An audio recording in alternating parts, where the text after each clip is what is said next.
Timor-Leste deu um passo estratégico rumo ao desenvolvimento sustentável com o lançamento da Política Nacional da Economia Azul. Inês Araújo Gonçalves destacou uma nova visão para o aproveitamento responsável dos recursos marinhos, colocando o mar no centro do crescimento econômico, da preservação ambiental e do reforço da identidade nacional.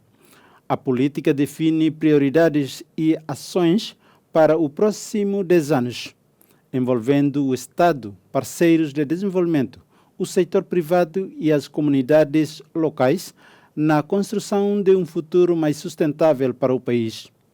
Para mais informações, acompanhe a declaração de Inês Araújo Gonçalves, coordenadora principal da Economia Azul do Gabinete das Fronteiras Terrestres e Marítimas.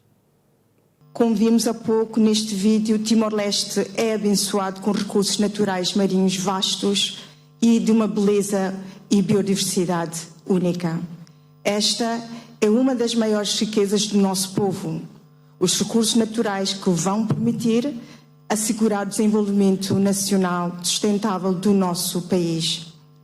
E por esta razão, Timor-Leste adotou um conceito de economia azul que apoia uma mudança de modelo de desenvolvimento nacional, colocando o mar, elemento central de identidade timorense, no centro da geração de rendimentos, da prosperidade e do reforço dos valores sociais, culturais e ambientais, de forma justa e equitativa. E claramente que esta abordagem inclui igualmente a mitigação e adaptação às alterações climáticas. Garantir o equilíbrio a longo prazo dos ecossistemas e recursos marinhos é salvar o oceano. Como disse Sua Excelência o Primeiro-Ministro, Timor-Leste quer contribuir para a conservação do oceano e do planeta, a nossa casa comum, e assim proteger todos os seres vivos que nela habitam. Quanto à estrutura da política, está dividido em 3 partes, sendo que a primeira parte é dedicada à introdução e enquadramento geral.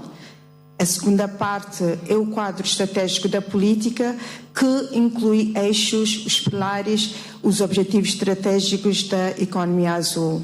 E, por fim, a terceira parte consiste no plano de ação e também nas definições relevantes. Como acabei de dizer, a primeira parte é dedicada à introdução e enquadramento geral, ou seja, está incluída a caracterização do país em termos geográficos, demográficos, socioeconómicos, históricos, culturais e ainda o quadro jurídico e político relacionado com a economia azul. E nesta parte também incluímos mapas e informações sobre o país, o que irão depois servir como referência para futuros relatórios, políticas e materiais a serem produzidos pelo próprio governo, pelos stakeholders e pelos estudantes, entre outros. E estes dados são ainda uma base de referência, ou seja, um baseline para efeitos de monitorização e avaliação. Quanto ao quadro estratégico, parte do pressuposto de que a economia azul abrange todos os espaços aquáticos, desde o oceano aos mares, costas, lagos, lagoas, rios e, claro, as águas subterrâneas. E sabemos que a maioria dos problemas do oceano tem origem na terra, incluindo a poluição por resíduos sólidos, os plásticos, influentes industriais, urbanos, agrícolas e domésticos. E para além de outras considerações sobre a interação terra-mar, como sabem, as águas interiores poluídas acabam sempre por desaguar no mar. E por esta mesma razão, quando se fala no quadro estratégico para a economia azul, não estamos a pensar só no mar e nas áreas costeiras, mas sim da montanha ao mar, interligando-se assim os ecossistemas terrestres e marinhos. E isto significa que todas as comunidades do país, também as do interior, tem um papel a desempenhar na economia azul nacional. E foi mesmo com esta base, com este racional, que o Governo desenvolveu a visão, objetivo, missão para a economia azul, que não vou estar a ler os conceitos, podem ver na apresentação. A estratégia de implementação da economia azul inclui 4 eixos principais. O eixo 1, conhecer o mar, que inclui a investigação, educação e comunicação. Eixo 2, preservação e conservação marinha, respeitar o mar. Eixo 3, utilização sustentável do mar, viver com o mar. E o eixo 4, que são as medidas transversais para apoiar a implementação da política. Os eixos de ação são sustentados por pilares orientadores e cada um destes por objetivos estratégicos.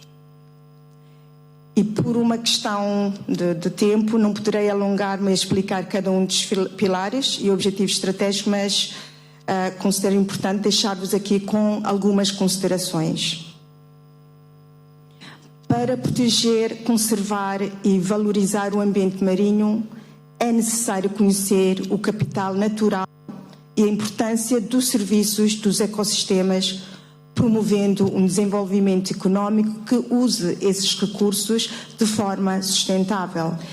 Isto inclui a ciência, a educação, formação profissional e, claro, a comunicação estratégica. A biodiversidade marinha só será efetivamente preservada se, para além das boas práticas comunitárias, como é o caso do Tarabando, existirem também quadros regulatórios e medidas de gestão adequadas à conservação e uso sustentável não só dos recursos, mas das áreas marítimas e costeiras, habitats desses recursos. Isto inclui programas como o ordenamento e gestão do espaço marítimo nacional, as áreas marinhas protegidas, a cooperação transfronteiriça, a avaliação do impacto ambiental, entre outros. Inclui ainda medidas eficientes para combater a poluição marinha e melhorar a gestão de resíduos, como, por exemplo, desenvolver programas de sequestro de carbono e investir noutros pilares transversais fundamentais como a água e o saneamento básico e a gestão e conservação das zonas úmidas e transição. Do ponto de vista das atividades económicas que estão ligadas ao mar, o Governo irá investir em diversos setores, desde as mais tradicionais, como a pesca e a aquicultura, como nos setores de maior inovação tecnológica, a produção de hidrocarbonetos, a produção de energia, as renováveis também, produção de sal, entre outros. O investimento nestes setores irá caminhar passo a passo com o desenvolvimento do setor privado nacional e com o investimento direto estrangeiro no país, destacando-se a necessidade de aliar estes investimentos ao desenvolvimento rural, comércio e indústria, que é um pilar transversal. E, finalmente, os instrumentos de planeamento, de financiamento e monitorização, outro pilar transversal, estão fortemente associados à cooperação internacional, agora também no quadro da Organização Mundial de Comércio e da ASEAN. A conta satélite do mar, já aprovada em Conselho de Ministros, como há pouco a Sua Excelência o Primeiro-Ministro mencionou, irá medir a contribuição da economia azul no país e na criação de emprego, como permitir melhores tomadas de decisão, ajustamentos e correções das medidas e, claro, não menos importante, a transparência e a responsabilização perante o nosso povo e nossos parceiros de governação. O plano da política da economia azul é composto por uma tabela com pilares e objetivos estratégicos que se desdobram em medidas e ações específicas, associados às entidades responsáveis pela sua implementação, os indicadores e os resultados e horizonte temporal. As medidas e ações serão implementadas de forma intersetorial, com o apoio dos parceiros e também da sociedade civil e, claro, das autoridades municipais e comunidades locais.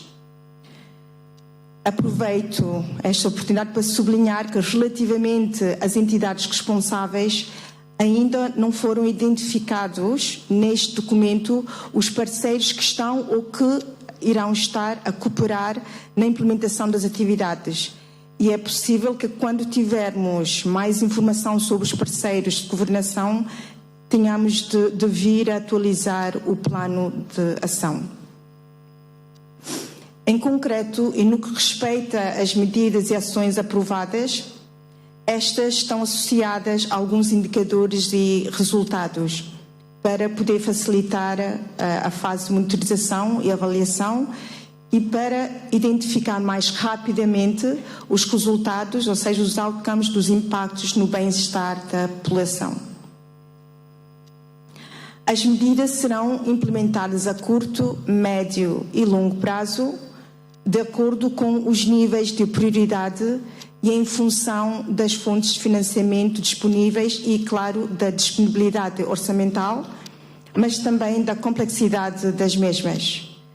Apesar do exercício de planeamento ter sido feito pelos próximos 10 anos, sabemos que teremos de adotar uma ação mais dinâmica que irá depois implicar revisões e atualizações, inclusivamente dos prazos de implementação.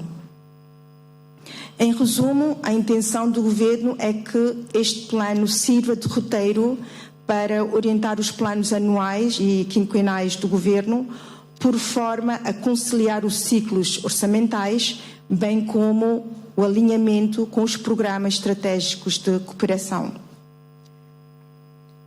Em termos de implementação, reconhecemos que alguns objetivos são ambiciosos e que requerem não só financiamento elevado, mas também uma boa ciência de suporte, qualificações técnicas especializadas, bem como quadros regulatórios robustos e eficientes. Esses são os desafios que, como disse Sua Excelência o Primeiro-Ministro, apenas poderão ser superados com a contínua solidariedade e apoio dos nossos parceiros de desenvolvimento. Ou seja, através da ação coordenada, acreditamos que podemos ultrapassar os desafios à implementação da economia azul. Embora a política tenha sido objeto de um plano de processo de consulta pública, o TLDPM 2026 configura-se como uma nova e relevante oportunidade para a recolha de recomendações de comentários que apoiem a fase de implementação, bem como para a identificação, a criação e reforço de parcerias com os setores nacionais de governação em áreas estratégicas identificadas no âmbito da economia azul. E como serão os próximos passos? O Governo está confiante no interesse e no apoio dos nossos parceiros de desenvolvimento de Timor-Leste para a implementação da política. A estratégia nacional para o setor da economia azul deve e tem de ser encarada como uma nova causa nacional a longo prazo, que envolva os outros órgãos de soberania, a comunidade científica, académica, escolar, aos ONGs locais e internacionais, o setor privado, a comunicação social, as comunidades locais e, sobretudo, cada um de nós individualmente, pois só assim se conseguirá alterar as práticas e atividades económicas e, sobretudo, os comportamentos que contribuam no dia a dia para uma maior sustentabilidade ambiental. Contamos, por isso, com o apoio dos nossos parceiros para apoiarem a visão e a missão de Timor-Leste. E antes de terminar aqui a apresentação, aproveito para convidar todos os que estão aqui presentes a participarem nas iniciativas que serão levadas a cabo para celebrar o Dia Nacional do Mar, entre o dia 5, que é o dia que Timor-Leste decidiu para celebrar o Dia Nacional do Mar, e o Dia Mundial do Ambiente, e o dia 8 de junho, que é o Dia Mundial do Oceano. E todos juntos vamos promover a compreensão e a responsabilidade coletiva sobre a importância do ambiente, do oceano e da economia azul. E termino citando o Primeiro-Ministro: olhar para o mar é olhar para o futuro. Olhar pelo mar é garantir um futuro sustentável.